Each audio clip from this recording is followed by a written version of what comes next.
Hello, everyone. Um, I did a podcast a little while back about a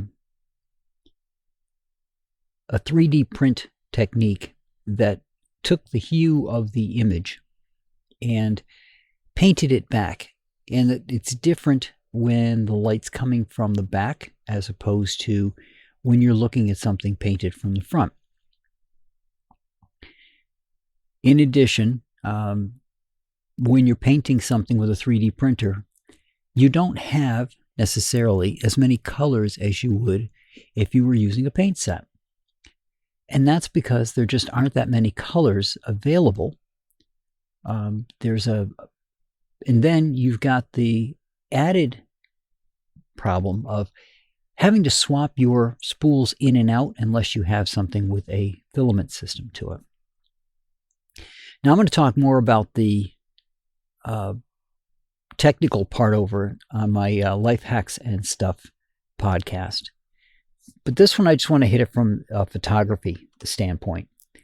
Now, I already talked about HueForge and how that application can be used to put a bunch of colors together to make it look like it's a painting, right? Or to look like a photograph. But there's another thing you can do that is another avenue for something you can add that will make you unique. Again, this isn't something that you would necessarily need to have a 3D printer, but it does require a bit of your expertise. Now, if you were using HueForge, for example, I would highly recommend that you do that work yourself, right? You're going to want to blend the colors to get it to look exactly the way you want it to look, and that's something only you can do. For this type of lithophane, it's much simpler, but still requires your expertise. And the reason it does that is you're going to end up with a black and white image. And as we know, there's multiple ways to get to a black and white image. Some are better than others. Just taking all the color out of it is not the best way to do it. And you're going to want to play around with the contrast, etc. But what a lithophane is, it's an image that you really can't see it unless it's backlit. And I'll explain why in a minute. So you could put this on a lamp. I have some cube lamps that I'm using for mine that I put a frame around it. Again, over on my Life Hacks and Stuff podcast, I'll be going into that kind of technical stuff there. But suffice it to say, this allows me to put a lithophane in front of an inexpensive cube light. All right, it's battery powered, it's rechargeable, has a remote. You can use other colors on the background for it, so I'm printing in white. But when the light comes through, you can see the image. Now, you may be wondering, well, why can't you see the image otherwise? So we'll get into the differences between the two. If you were to make something that was more statue-like, right? You would want the nose to come out. You'd want the face to come out. That would be the thickest part of it. You kind of want the hair to kind of fall back, right? If you were looking at a three-dimensional object, the hair is toward the back of the head, right? And you can print them that way. And they will be perfectly usable that way as a statue, a bas-relief of what you saw. But when you're going to do it with a backlight, you have to reverse that. So where the darker stuff, right, like think of the ridges of the nose, the darker part is away from you, right? That's any photographer knows that the brightest parts catch your attention and you draw your eye to it, and the darker parts kind of fade into the background. And that's how you make that three-dimensionality to our photographs. But here, that's the exact opposite of what you want to do. And the reason for that is you're going to put a backlight on it. So think about it. Let's say you have a raven-haired woman, right? She has long hair. It frames her face and goes down her shoulders. when you do it in a bas relief, that's going to be in the background, which means it's going to be the thinnest piece of what's get printed. Right? And the face is going to be the thicker part. When you reverse it and the light isn't coming toward the front, it's coming from the back. What you would do is the hair would be the brightest part and the face would be the darkest part. So with a lithophane, you're reversing that process. You want to start out with a really good black and white photograph. And you might want to smooth out the variances in skin. And there's programs out there to do that if you don't want to do it yourself. And the reason for that is those different pieces of contrast are going to show through and could make it a distraction to the end result lithophane. But what you're going to do is that dark hair is going to be the thickest part because that's going to block the most light coming through, and your face is going to be the thinnest part. The edge of the nose and things will be thicker and therefore darker, but because you're looking at that reversed image, if you just look at a lithophane directly without it being backlit, it really doesn't look like much, and it doesn't look like what the subject is. As soon as you put that backlight on it, magic happens.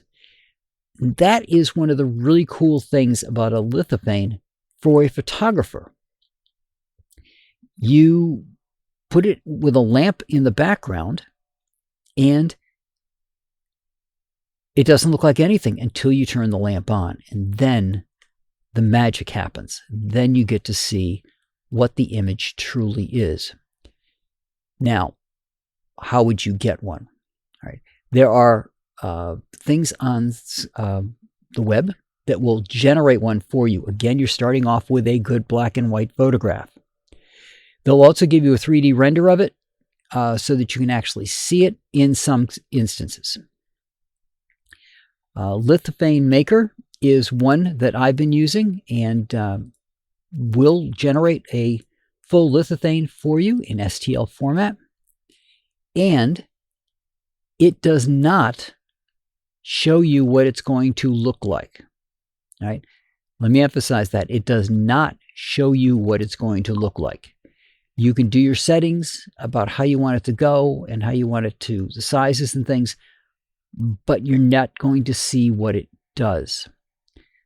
Creality on Creality Cloud has a lithophane maker there, and it does the whole frame and everything else. It's a nice little thing. They're just getting started with it. I'm sure it'll improve as it goes.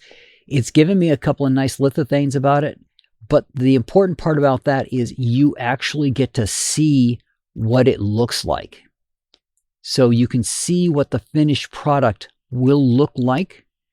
So you can make any adjustments to your photograph that you want before you finish the design. Once you have a design from either of these two, you can then send it to be printed, just like we do our photographs, right? If you're having an album printed, you're not printing the album. You're not printing the individual pictures. You're sending that off to be printed. Wall art, any of that stuff, we're sending it out to be printed. And that's exactly what you can do with the 3D as well. You can have that sent out to be printed. And if necessary, I'm sure some places would even do the assembly, or you just get the pictures back, just like you'll either have somebody that does the entire thing, like somebody who does a framed print for you, or you're going to have somebody put the framing on it, or you're going to have to do it yourself. But you end up with this three-dimensional plastic printed image that really is an awesome thing to have and add to your portfolio. It's not something you would hang as a Christmas ornament, but it is something you can put in a window. So instead of having a hook on the top of it, what if you had a couple of suction cups that you had them mount to the back of it so that they could just stick it to a window, and every time that morning light came through, there's grandma, or there's their baby, or there's their entire family printed. Now, you're not going to get things as big as you can with a metal print, for example, which makes it much more intimate, much more keepsakey, but at the same time allows it to go anywhere, right? You could put that anywhere, and as long as there's light behind it, you will see that image. You will see the magic happen. So personally, I think lithophanes are a great addition to our toolbox of products that we can offer. And it also sets you apart because it's not something that's done by too many people. Now that it's being done on the web, it can be done, it would be easier for other photographers to utilize that and to work their way into the niche. But if you're one of the first people to do it, you've got the niche. And it's going to require your expertise. So it will set you apart because it will require you to be able to come up with a good black and white image. It will require you to pay attention to your contrast and how it's offset and the size of what you're printing and the background that you've got, and whether you want to isolate that person from the background completely so that you just have them and don't have the background cluttering up your lithophane. So there's a lot of our expertise that goes into it. But on our normal technical aspect of it, and not having to add in a new set of skills like using HueForge would have. HueForge, in a bit of a way, is like painting your image. Not everybody who's a photographer can be a painter, but this, just having a straight lithophane, a basic black and white image, which could be printed in different colors. Don't get me wrong. If you go to Lithophane Maker, you'll see that they have different filaments that they sell for doing different things. And then you just need to find a local 3D printer who knows what a lithophane is, knows how to properly print one, and you're good to go. So that's what I got for you guys this week. Again, over on the Life Hacks and Stuff podcast that I also do. I'll be getting in the technical side if there's somebody out there who wants to get their own 3D printer and do it themselves. And that's what I got for you guys this week, and I'll talk to you all next week.